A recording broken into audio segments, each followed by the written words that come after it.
If outright people carrying is what you need to do, then very often a van-based vehicle is a better idea than a traditional large 7-seater SUV. They've got more room for passengers and they've also got more room for luggage.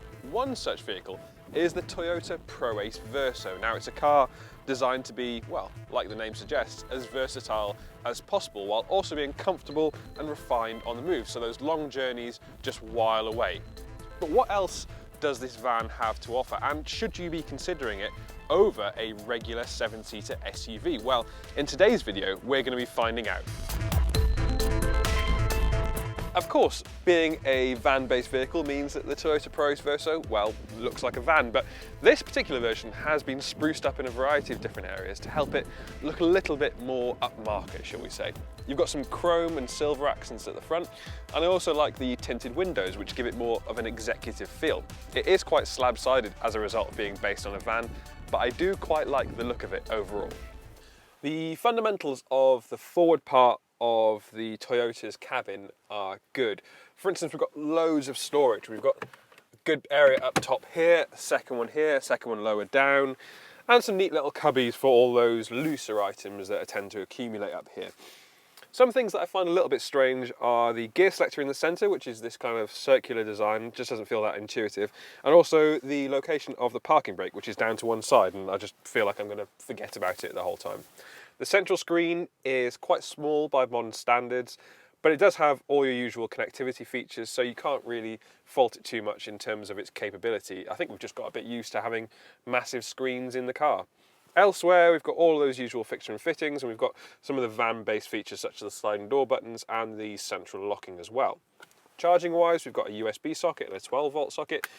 So there are a lot of features packed into one area. I just think in some bits and pieces it's a little bit lackluster in terms of the overall quality. It's very plasticky, but you could argue that makes it more robust and more likely to deal with daily work and daily abuse. These seats actually are really comfortable though, and the seating position itself is nice and high. I've got a good view of the area ahead. One thing that I think is quite funny about a diesel van is that it's got gear shift paddles, which I think is it's quite positive thinking from Toyota to fit gear shift paddles to a diesel van. But overall, very usable, loads of features, and all of the equipment that you actually really need. Access to the inside of the Proace is simple thanks to these sliding doors operated via this button inside or just by pulling the handle on the outside. And once you're inside the cabin, you've got loads of space. Look how much room I've got for my feet and a nice flat floor as well. I also like the fact that we've got some glass sections above, which makes the whole cabin feel lighter and brighter. And you've also got independent controls for heating and ventilation too. Now, working on the move is all about what the Verso is able to offer. So in the centre here, this might look like a pretty standard armrest, but I've actually got a full section here with cup holders, and then if I need it, a desk so I can work on the move or eat a Big Mac, whichever one you want to do. And then ahead of you, you've also got a second flip down tray, which is slightly smaller, probably too small for a laptop, but I've also got an elasticated section here, which I could keep magazines or something like that in there too. It's very comfortable. These seats are nicely supportive. We've got fold-down armrests too for that full captain's chair experience. I could sit here for many a mile as long as someone in ahead of me was happy to keep going. I'd be happy to sit here for a long time. The good news is there's plenty of space in this third row of seats inside the Verso as well. Obviously it's going to be a little bit tight if you sit 3 abreast back here, but there's enough room for your legs and your feet, and everything's on rails so you can adjust how much space each person gets. There are also 3 ISOFIX points in here, so you've got some really good carrying abilities for child seats. One thing I would mention though is that there is only one 12-volt charging socket here, and that's the same that goes for the middle section of the cabin too. There are no USB chargers, so you're all going to have to fight over that one charging point to top up your devices. Other than that, it's a comfortable place to be, and again, because of the extra light that comes through from the roof, it doesn't feel too claustrophobic. It'll probably come as no surprise that because of its van-based underpinnings, the Proace has loads of space to offer inside. I also like the fact that it's got this glass hatch section here, which our film crew has found really useful because it means you can get in and out of the boot without having to open the entire tailgate.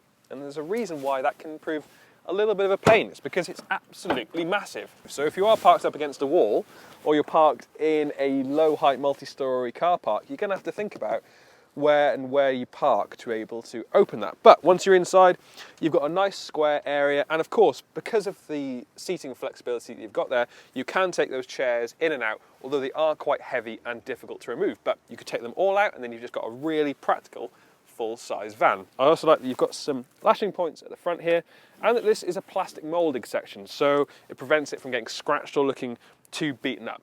Overall, I like the fact that you've got a big square area too, with plenty of room for luggage, so that everyone inside can bring along what they need to. You might think that as a relatively large van-based vehicle, the Toyota Proace Verso is a little bit agricultural to drive, but it's not. It's far more refined than you might expect. We've got a 2-litre turbocharged diesel engine up front with 174 brake horsepower, and that results in a 0 to 60 mile an hour time of around about 8.5 seconds, which I think is quite respectable for a vehicle of this type. Now, Toyota also claims that you should get around 37.4 mpg combined, so this isn't going to cost too much to run and keep moving about. The controls are relatively light in this car. The steering, yeah, it's a little bit woolly, and the throttle response is quite laboured, but it's kind of what you expect, really. The brakes, I would like a little bit more firmness at the top of the pedal travel from the brakes. They're just not so reassuring. You get lots of, approaching a junction now, you get lots of feel towards the bottom end of the pedal, but not right at the top where you kind of want it straight away, really.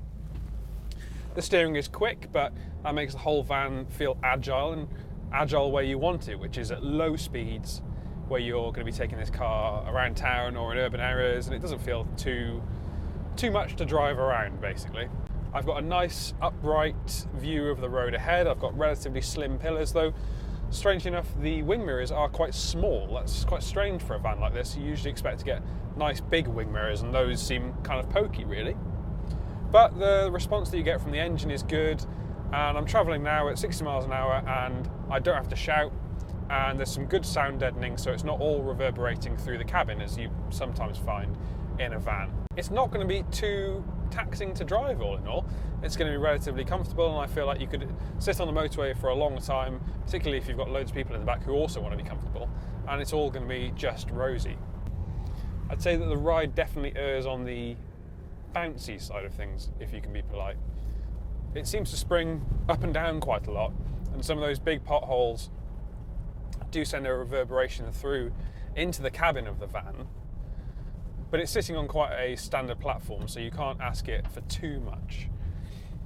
As with most commercial-based or commercial-type vehicles, you'll often find that a van like this is a little bit more comfortable when it's got more kit inside it.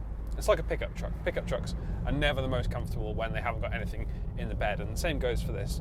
You'll often find that a little bit of extra weight just helps the suspension to deal a little bit better with some of those imperfections from the road. There's a definite trend these days for people who want to take a lot of people with them to go for a large SUV. However, I'd argue that a car like the Proace Verso is a far better option. It's more spacious inside, and it's still got plenty of room for luggage, but it's also easy to drive and easy to live with overall. If outright versatility is what you want, then the Verso's flexible interior and really spacious cabin makes way more sense than opting for a large 7-seater SUV. And I also like the fact that if you want to take all the chairs out, you're then left with a very usable van. The Toyota Proace Verso might not be the most stylish of cars from the outside, but inside is where it really matters, and that's where this van really delivers. Thank you for watching this new vehicle review on the Toyota Proace Verso. Now, if you have enjoyed this video, leave us a like below and let us know in the comment section whether or not you'd be going for a 7-seater SUV instead of this van-based alternative. And since you're here, please remember to subscribe to the Motors.co.uk YouTube channel. And if you hit that bell icon, you'll get notification each time we upload a new video.